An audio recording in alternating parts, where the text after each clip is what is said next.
नमस्कार विद्यार्थी मित्रांनो, व्यंकटेश एज्युकेशन अँड संस्कृती या आपल्या चॅनेलवर सर्वांचे सहर्ष स्वागत आहे। आजच्या व्हिडिओमध्ये आपण स्कॉलरशिप शिष्यवृत्ती परीक्षा इयत्ता 4थी विषय आहे बुद्धिमत्ता। बघा, आजच्या व्हिडिओमध्ये आपण स्कॉलरशिप शिष्यवृत्ती परीक्षा यासाठी जे महत्त्वाचे गणित आहेत ते आजच्या व्हिडिओमध्ये आपण सोडवून घेणार आहोत। व्हिडिओ सर्वांनी शेवटपर्यंत बघा, कारण यातील प्रत्येक प्रश्न आपल्या परीक्षेच्या दृष्टीने महत्त्वाचा आहे आणि यातील प्रत्येक प्रश्न आपण स्पष्टीकरणाचे सोडवून घेणार आहोत, जेणेकरून मुलांना परीक्षेमध्ये प्रश्न सोडवताना त्याचा नक्की उपयोग होईल। चला तर मग व्हिडिओला सुरुवात करूया। त्याआधी नेहमीप्रमाणे व्हिडिओ आवडल्यास व्हिडिओला लाईक करा, आपल्या मित्रमैत्रिणींना शेअर करा, चॅनलवर नवीन असाल तर चॅनलला सबस्क्राईब करा। बघा, बऱ्याच वेळा असं होतं की मुलं काय करतात, सोपे प्रश्न चुकवतात। तसं न करता प्रश्न बरोबर येण्यासाठी आजचा हा व्हिडिओ त्याच मुलांसाठी आहे जे गडबड करतात, प्रश्न सोडवताना गडबड करतात, त्यांना येतं सगळं पण काय करतात, पेपर वेळेत कंप्लीट व्हावा यासाठी ते काय करतात, पटापटा सोडवण्याची नेतात, थोडीशी चूक होते। मग तशी चूक होऊ नये यासाठी आपण आजचे हे प्रश्न बघणार आहोत। बघा, बुद्धिमत्ता याच्यामध्ये पहिला आपल्याला प्रश्न इथे असा दिलाय, वरील अक्षरमालेत म्हणजे ही अक्षरमाला सर्वात जास्त वेळा आलेले अक्षर कोणते।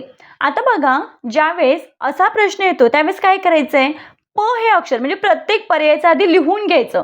प हे अक्षर किती वेळा आले बघा बरं। बघा इथे 1 2 आणि हे 3, गडबड करायची नाही आणि इथे लिहून घ्यायचंय 3 हा अंक। आता म हा अंक किती वेळा आलाय बघा बरं। बघा इथे म 1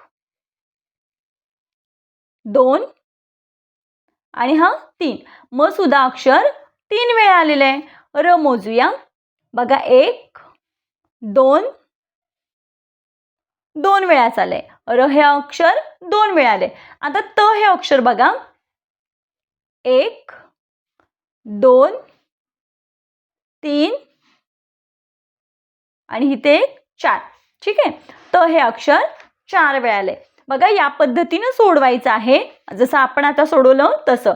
मग आता सर्वात जास्त वेळा त हे अक्षर 4 वेळा आले, म्हणून मग इथे आपल्या या प्रश्नाचं योग्य उत्तर आहे पर्याय क्रमांक 4।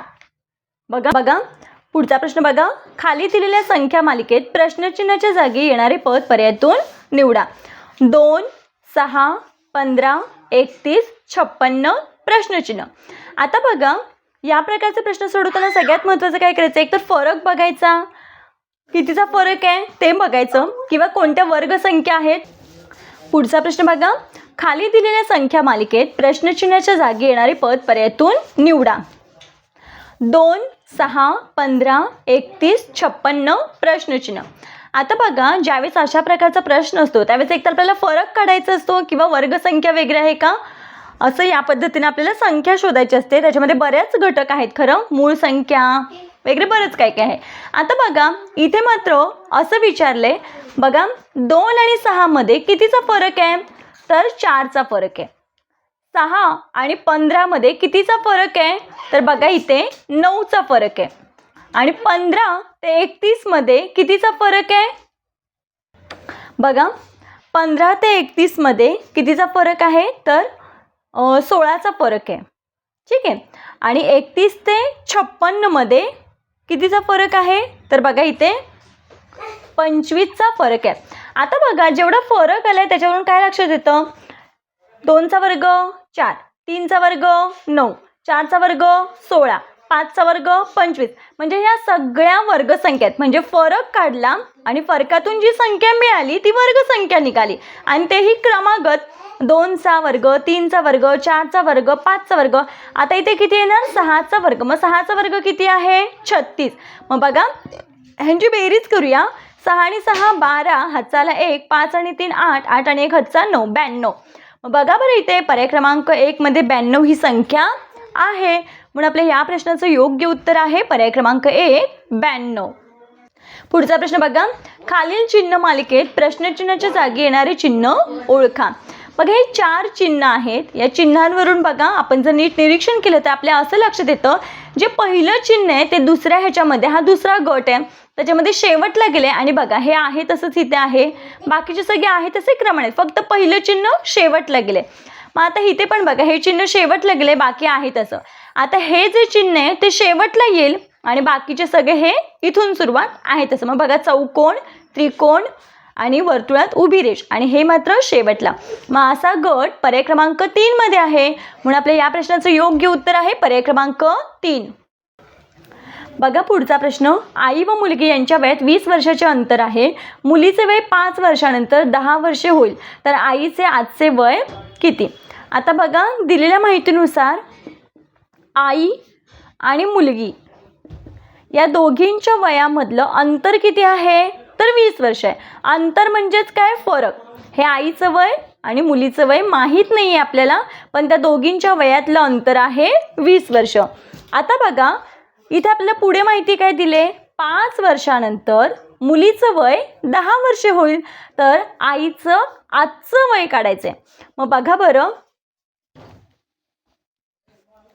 5 वर्षानंतर आईचं वय माहीत नाही आहे, चौकोनच ठेवूया. पण मुलीचं वय माहिती आहे 5 वर्ष. आता बघा वयामधलं अंतर नेहमी कितीही वर्ष झाले तरी 20च असतं. मग या दोघींच्या वयातलं अंतर किती आहे? 20 वर्ष आहे. मुलीचं 5 वर्षानंतरचं वय किती आहे? 5 वर्षानंतरचं वय आहे 10 वर्ष. सॉरी इथे माझ्याकडून 5 लिहिलं गेलं. 5 वर्षानंतर मुलीचं वय आहे 10 वर्ष. तर बघा यांच्या वयातील अंतर 20च वर्ष असणार आहे. म्हणजे ह्या दोघांची जर बेरीज केली तर आईचं वय किती असेल? 30 वर्ष 5 वर्षाच्या नंतर. आणि मग 5 वर्षाच्या अगोदर म्हणजेच आजचे वय आहे की नाही? आजचे वय. मग आजचे वय म्हणजे काय? 5 वर्षानंतर आहे. आजचे वय म्हणजे 5 वर्षाच्या अगोदर. मग 30 मधून 5 गेले आईचं वय 25 वर्ष, 10 मधून 5 गेले मुलीचं वय 5 वर्ष. फरक बघूया, बरोबर 20 येते का? 25 मधून 5 वजा केले 20 आले. म्हणजे आपण जे उत्तर काढले ते कसं आहे? योग्य आहे. मग आपल्याला आईचे आजचे वय विचारले. मग आईचं आजचं वय आहे 25 वर्ष. पर्याय क्रमांक 3 हे आपल्या प्रश्नाचं योग्य उत्तर आहे. पुढचा प्रश्न बघा. खालील संख्यामालेत मूळ संख्येनंतर लगेच समसंख्या आलेली आहे असे किती वेळा झाले आहे? आता बघा मूळ संख्या आपल्या सगळ्यांच्या पाठ असणं गरजेचं आहे. आता बघा इथे सांगितले मूळ संख्येनंतर लगत समसंख्या. 31 मूळ संख्या आहे, 41 पण मूळ संख्या आहे, 47 पण मूळ संख्या आहे, 16 समसंख्या आहे. मग बघा बरं मूळ संख्येनंतर लगेच समसंख्या. लगत म्हणजे लगेचच समसंख्या. 17 मूळ संख्या, 37 मूळ संख्या, 23 पण मूळ संख्या आणि बघा 23च्या नंतर 34 समसंख्या आहे. म्हणजे ही एकदा असं इथे 2 वेळा आले. बरोबर आहे. आता 59 मूळ संख्या, 62 मात्र समसंख्या आहे. मग ही ते एकदा आलेलं आहे. आता ही पण मूळ संख्या आहे आणि ही समसंख्या आहे. मग इथे सुद्धा. मग बघा बरं असं किती वेळा आलेलं आहे? 1, 2, 3, 4 वेळा. मग 4 वेळा कुठे आहे? पर्याय क्रमांक 3 मध्ये. म्हणून आपल्या या प्रश्नाचं योग्य उत्तर आहे पर्याय क्रमांक 3. पुढचा प्रश्न बघा. अक्षयला मराठी व हिंदी विषय आवडतो. अजयला इंग्रजी वगळता सर्व विषय आवडतात. अर्णवला गणित व इंग्रजी विषय आवडतो. करणला इतिहास व गणित विषय आवडतो. राजवीरला हिंदी, भूगोल व गणित विषय आवडतो. तर हिंदी हा विषय कोणाला आवडत नाही? बघा खूप सोपा प्रश्न आहे. काही कॅल्क्युलेशन करायचं नाही. जी दिलेली माहिती आहे त्यावरून आपल्याला उत्तर काढायचं आहे. पहिलं दिलं आहे काय? अक्षय. अक्षयला कोणकोणते विषय आवडतात? मराठी आणि हिंदी. मग इथे लिहून घेऊया आपण मराठी आणि हिंदी. ठीक आहे. अजयला इंग्रजी वगळता सर्व विषय आवडतात. अजयला इंग्रजी वगळता. मग बघा इथे इंग्रजी वगळता सर्व विषय आवडतात म्हणून मी ते सर्वला टिक करते. अर्णवला गणित व इंग्रजी विषय आवडतो. अर्णव लिहायचं.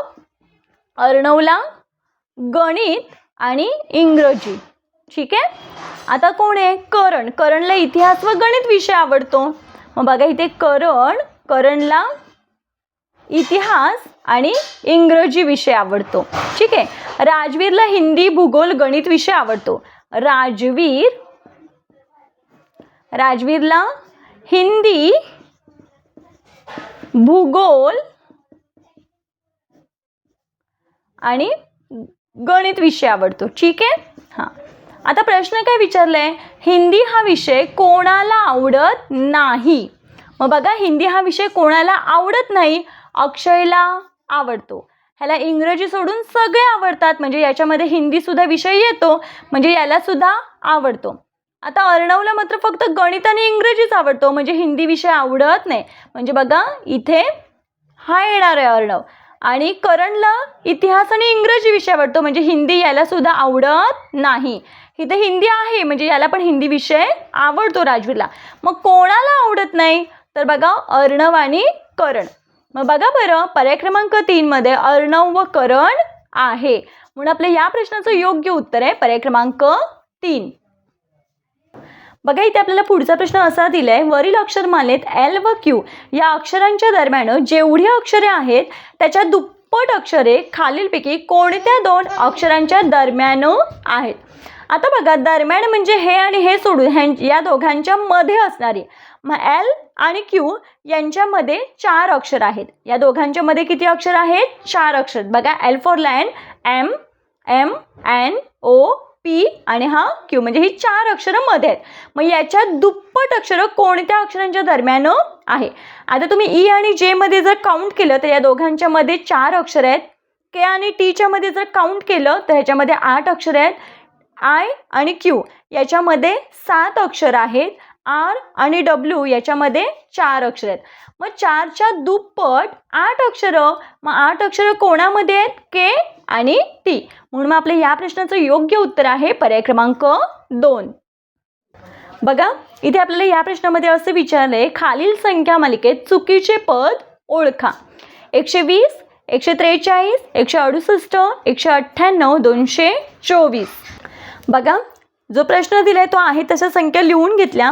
आता आपलं असं लक्षात येतं, याचं जर निरीक्षण केलं तर असं लक्षात येतं. बघा, 120च्या जवळ 120 हा अंक कोणाच्या जवळची वर्गसंख्या आहे? तर बघा, 11चा वर्ग. 11चा वर्ग किती आहे? 121. पण इथे तर 20 दिले, मग याच्यातून 1 वजा करूया. मग बघा, 121 मधून आपण 1 वजा केलं तर बरोबर मिळणारी संख्या 120 मिळते, है की नाही? 120. ठीक आहे. आता 143, 12चा वर्ग वजा 1. 12चा वर्ग किती? 144. 144 मधून 1 वजा केला तर 143 मिळतं. मग बघा, तीच संख्या इथे आहे. आता बघा, 11चा वर्ग, 12चा वर्ग, इथे 13चा वर्ग घेऊया आणि वजा 1. 13चा वर्ग किती आहे? 169. आता 169 मधून 1 वजा केलं तर किती येतं? 168. तीच संख्या इथे आहे. आता 14चा वर्ग वजा, आता बघा 14चा वर्ग किती आहे? 196. 14चा वर्ग आहे 196, पण इथे तर 8 आहे. म्हणजे बघा इथे काय केलंय? 2 मिळवलेत, है की नाही? मग 196, 97, 98, 198. म्हणजे बघा, वर्ग वजा 1, वर्ग वजा 1, वर्ग वजा 1. इथे पण वर्ग अधिक 1 आहे. आता बघा, इथे 15चा वर्ग अधिक इथे वजा 1. 15चा वर्ग किती? 225. त्याच्यामधून 1 वजा केला 224. मग तीच संख्या इथे पण दिले, म्हणजे सगळीकडे वर्गसंख्येतून 1 वजा केले आणि इथे मात्र वर्गसंख्येमध्ये 2 मिळवलेत, म्हणून मी ते वेगळं आहे, चुकीचं पद आहे 198. 198 कुठे आहे? पर्याय क्रमांक 1 मध्ये. म्हणून आपल्या या प्रश्नाचं योग्य उत्तर आहे पर्याय क्रमांक 1, 198. पुढचा प्रश्न बघा, 27, 37, 50, 65, 82, 101. आता बघा, इथे पण वर्गसंख्याच दिसत आहेत. बघा, 27च्या जवळची वर्ग 27 ही कोणत्या संख्येचा वर्गसंख्या आहे? म्हणजे जवळची वर्गसंख्या तर 25 आहे. मग 25 कितीचा वर्ग आहे? 5चा वर्ग अधिक 2 बरोबर 27. आता 37च्या जवळची वर्गसंख्या कोणती आहे? 36. मग 6 36 अधिक 1 37.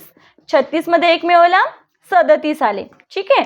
आता बघा, 50, 7चा वर्ग अधिक 1, 7 7 49 अधिक 1 बरोबर किती? इथे 50, जे की इथे दिलेलंच आहे. ठीक आहे. आता बघा, 65, 8चा वर्ग अधिक 1, 8 8. बघा इथे परत 8चा वर्ग अधिक 1 8 8 64 64मध्ये 1 मिळवला 65 जे की ते दिले. आता इथे 9चा वर्ग अधिक 1 9 9 81 अधिक 1 बरोबर 82 इथे दिलेलं आहे. आता बघा 10चा वर्ग अधिक 1 10 10 100 अधिक 1 बरोबर किती 101 बघा इथे दिलेलं आहे. मग याच्यामध्ये सगळ्यात चुकीचं काय बघा, सगळीकडे वर्गसंख्या अधिक 1 आहे इथे सगळीकडे, पण इथे मात्र वर्गसंख्या अधिक 2 आहे. म्हणून मग इथे ह्याच्यामध्ये चुकीचं आहे 27 ही संख्या चुकीची आहे. मग 27 पर्याय क्रमांक 3 मध्ये, म्हणून आपल्या या प्रश्नाचं योग्य उत्तर आहे पर्याय क्रमांक 3. पुढचा प्रश्न बघा, वर्तुळाला त्रिकोण म्हटले, त्रिकोणाला व्यास म्हटले, व्यासाला त्रिज्या म्हटले, त्रिज्येला रेषाखंड म्हटले, रेषाखंडाला बिंदू म्हटले, बिंदूला किरण म्हटले, तर वर्तुळाच्या केंद्रबिंदूतून जाऊन वर्तुळाच्या परिघाला स्पर्श करणाऱ्या रेषेला काय म्हणतात. आता बघा हा वर्तुळ आहे आणि हा वर्तुळाचा केंद्रबिंदू आहे आणि काय सांगितलं आहे, वर्तुळाच्या केंद्रबिंदूतून जाऊन वर्तुळाच्या परिघाला स्पर्श करणारा, परिघ म्हणजे काय, ही वर्तुळाची जी कडा आहे त्याला परिघ म्हणतात. मग केंद्रबिंदूतून पूर्ण अशी रेष गेली आणि बघा इथे दोन्हीकडे परिघाला स्पर्श केला आहे. मग या रेषेला आपण काय म्हणतो, बघा इथून इथपर्यंत असे ती त्रिज्या असते आणि त्रिज्येच्या दुप्पट काय असतो, व्यास असतो. मग या रेषेला आपण काय म्हणतो, व्यास म्हणतो. पण इथे लगेच आपण व्यासला टिकमार करायचं नाही आहे. मग व्यास कशाला म्हटले, व्यासाला काय म्हटले बघा, व्यासाला त्रिज्या म्हटलंय. म्हणून आपल्या इथे या प्रश्नाचं योग्य उत्तर आहे त्रिज्या. पर्याय क्रमांक 1 हे आपल्या प्रश्नाचं योग्य उत्तर आहे. बघा या पद्धतीने आपण आजच्या व्हिडिओमध्ये काही महत्त्वाचे प्रश्न होते ते स्पष्टीकरणासहित सोडवून दिलेले आहेत. ते प्रश्न कसे सोडवायचे हेही आपण आजच्या व्हिडिओमध्ये बघितलेलं आहे. आशा करते आपल्या सर्वांना हा व्हिडिओ आवडला असेल. व्हिडिओ आवडल्यास व्हिडिओला लाईक करा, आपल्या मित्रमैत्रिणींना शेअर करा. चॅनलवर नवीन असाल तर चॅनलला सबस्क्राईब करा. आजचा व्हिडिओ कसा वाटला ते कमेंटमध्ये नक्की सांगा. भेटूया पुढच्या व्हिडिओमध्ये. तोपर्यंत नमस्कार. थँक्यू. तुम्हा सर्वांना आपल्या व्यंकटेश एज्युकेशन अँड संस्कृती या चॅनलकडून परीक्षेसाठी खूप खूप शुभेच्छा. धन्यवाद.